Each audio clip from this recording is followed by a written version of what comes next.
Hi class. I'm going to be talking about today's discussion about supervisors and supervision competency. When you think about supervisors, you will all have them. Obviously, you need them. But it's one of the most important relationships that you will have as a new counselor. It is a time to process your work with clients, but also, your professional development and how your work impacts you as a person. And so, yes, you talk about clients, you're working on that, but it's so much more than that. Sorry, my dog is like shaking the table. Nico. All right. Anyways, first the question was, what makes a good supervisor? And I really like how Michelle pointed out that a good counselor does not always make a good supervisor. That is so true. That's just like the same as saying like a good employee doesn't make a good leader. There's so many examples you could kind of apply that to, but that's definitely true. It takes someone that can very much look outside of themselves and help guide you in the best direction for you, not for what they think that they would need, but for what you would need.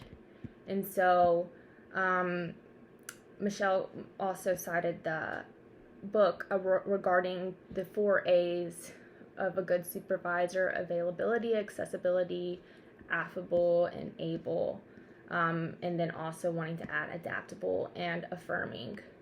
I would definitely say that adaptable and accessible are some of the most basic skills and some of the most important skills to have as a supervisor.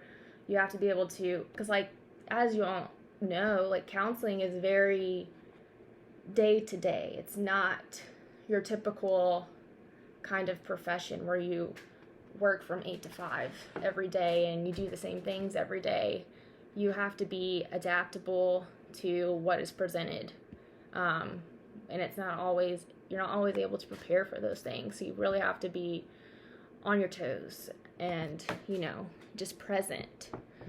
And then there was a question about if the case of Chun Hei, where was a scenario in which a clinical supervisor was acting inappropriately, and the behavior should be reported. And the question was, how does this apply to students? And so, would other students in the scenario be ethically required to act? So, in the case of you being a student, you would report it. You're not going to be reporting to the board necessarily. I guess you could get to that level. But you'd be more likely reporting to your site supervisor and then also your university and individual supervisor. That would be your best route. And so if there's any ethical concerns, I always bring that up to my supervisor, any kind, no matter how big or small. When I was an intern, I would, bring up hypotheticals to my supervisor, just okay, what if this happened? Because I was just curious. So you can always do that too. So ask as many questions as possible in your practicum internship.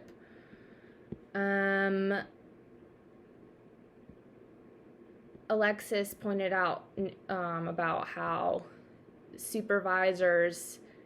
the supervisee's clients are technically the supervisor's clients, which is true. You're under your own liability insurance, but you're also under your supervisor's liability. So your supervisors have to make sure you're doing what you need to do because they are also liable if you were to get sued. So that's why they should take initiative and care about what you are doing, because it's their license on the line as well. All right, bye. So a lot of y'all mentioned about confidentiality and how that's like one of the main concerns with virtual counseling. And that is true, definitely. You definitely not need to figure out on the front end how you're going to address these things, because it's always better on the front end. It doesn't always happen, but obviously it's preferred. But in your informed consent, ensuring you address all the virtual things. Like, you should have 2 different informed consents, or at least an amended informed consent for virtual clients, because it should include, information about confidentiality in a virtual setting. So whether that's like making sure you have a quiet, private place to talk to their counselor, making sure they can't be overheard. As virtual counseling, telehealth makes it more accessible for clients, that is not the reality for everyone. So if you just, think about a domestic violence situation. If you're counseling someone that's in that situation, you have to be very careful if they can only do teletherapy, like scheduling only when the perpetrator is not at home, what safety measures you need to take. I made the mistake of not considering this at the beginning. One of my clients, my virtual clients, one of my very first virtual clients, she first joined the Zoom for our first session, and her boyfriend was in the room with her, and that was something we had to talk about. She didn't see the problem with it. Technically, it's not breaking confidentiality because she is the one that has him in the room, so she's, consenting to him being there. But we kind of had to have a conversation about, okay, are you fully able to process what you need to with your boyfriend present, or, being able to overhear you? Granted, most of her concerns weren't regarding him at all. So it really wasn't a concern. He was just there. They both worked from home, and they were pretty open with their struggles. If the concern started to involve him, then that conversation would change. But it's only happened like twice. But making sure you have that conversation. I don't know if I've mentioned this, but I was in another virtual group when someone was Zooming in from their kitchen, and then their kid was like baking a pizza behind them or putting something in the oven. Clearly wasn't confidential. That is a different scenario. So like in a group, that would not be okay. Because that's other people sharing their concerns. And so you can't allow that. So like my other client who had her boyfriend in the room, that would definitely not be allowed in a group setting. But if she consents him to be around for her individual, then that's not as much of an issue. You also have to think about the acuity of the clients. I've mentioned that. And so very high risk clients, suicidal tendencies, like I recommend not being virtual. Sometimes that's like the only possible way that they can meet with you. And so obviously some counseling is better than no counseling. So if you end up like being like, oh, well, they can't come in person and this is the only option, then that's something you need to consider. But I would say, if possible, acute clients should be in person. So at the end of the day, when you think about a supervisor, just think about what makes a good supervisor is really what makes a good leader, and like what makes a good mentor, boss, etc. As long as they have good communication, they're able to meet you where you are, kind of help build you up, empower you, they're competent always, they are familiar with the clients that you are familiar with.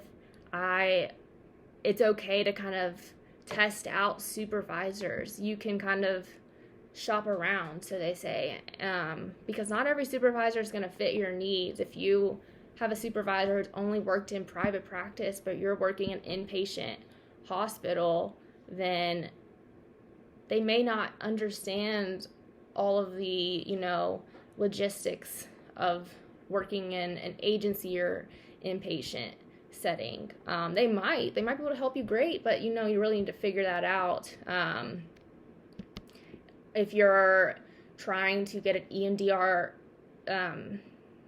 certification, then ensuring that your supervisor also is certified in EMDR. These are some important things to consider. Also, you need to know whether or not you want to do individual supervision or a dyad. In Tennessee, I don't see why it wouldn't be the same in Arkansas, but if you have 2 people in a supervision, it counts as individual supervision. So supervision isn't always cheap, and so sometimes you can cut down your costs if you can go in with a buddy, with a supervisor. So, and also I think you kind of get something from that too, just like getting feedback from, your peer and also the supervisor. Oh, and at the very end, I just wanted to mention how Alexis brought up a good point and how the profession, specifically ethical codes, should and need to adjust with the times, considering, virtual. And there's been some movement there, but definitely, like, the ethics codes are always changing. Well, they're not always changing. They didn't change since 2014. So I would anticipate them being updated. But same with our profession, how they need to adjust with times. Us as counselors, we need to always embrace that lifelong learner identity, because knowledge changes, information changes, clients change, how to treat clients change, and so we always need to make sure we're keeping up to date with,